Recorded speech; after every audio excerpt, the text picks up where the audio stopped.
And here is a long-term weather prognostication featuring the GFS computer model forecast out to 384 hours. 384 brings us to Saturday, the 30th of March. I don't know if you can see that there, but there it is, 30th of March.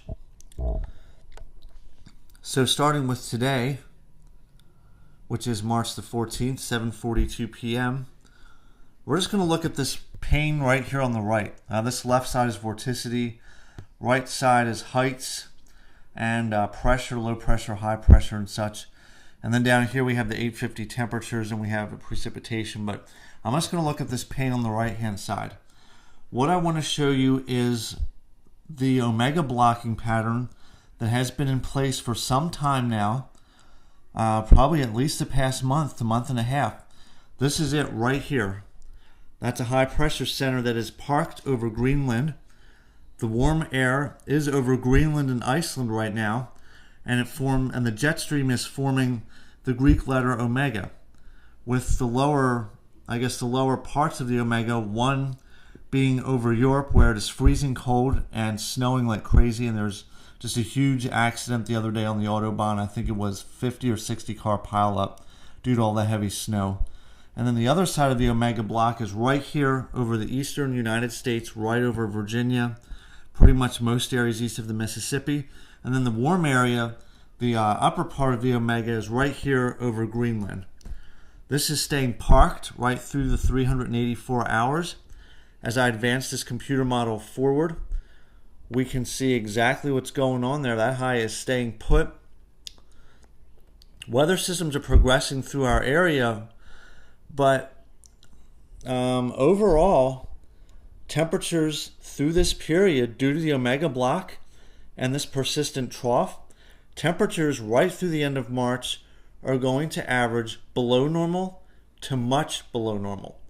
During this entire time period here with this model moving, I see a day or two here and there where I think temperatures will be normal or slightly above normal, but a vast majority of the time, temperatures are going to average between 5 and 15 degrees below normal. The eastern United States is locked in a cold pattern. And during this time period, normal highs are in the mid-50s at this time of the year. And then come the end of March, they're in the low 60s. I think we're going to be in the 40s for the most part over the next 2 weeks. Possibly low 50s. There will be a couple breaks of warmer weather. This is definitely not one of them. This is Tuesday, March the 26th. Arctic high pressure is building into our area from the northwest, and lots of isobars. It's very windy. So there's going to be lots of wind and cold weather. And as we move in towards Easter here, it looks like some slightly warmer air is trying to move in, but not for long, because right here to the north is another Arctic high that's trying to push south. So we are locked in a cold pattern, folks. Hate to be the bearer of bad news, but we're locked in.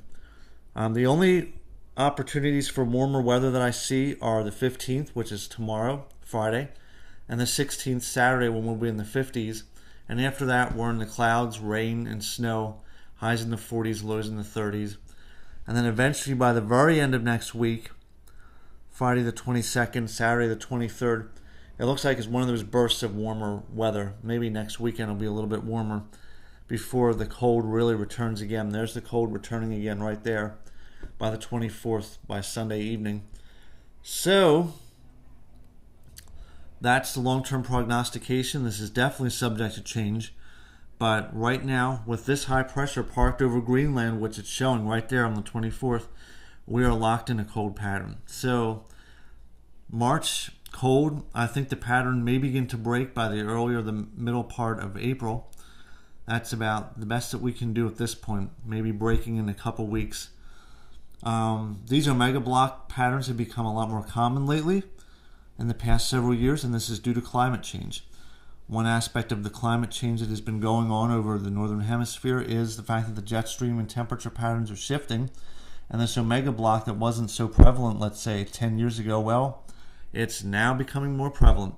So this means that we're going to be having, in general, colder springs, and we're going to be having taking a little while for summer to get here and for the warmer weather to get here, and then probably lasting a little longer through the fall. So the seasons are definitely shifting as a result of all this.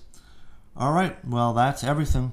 Thoughts, questions, comments, helpful, not helpful, anything is welcome. And once again, this is definitely subject to some change, but I think as long as we see this high pressure over Greenland with the Omega block, we can bet on colder than normal temperatures for at least the next several weeks, possibly a month. All right, that's everything.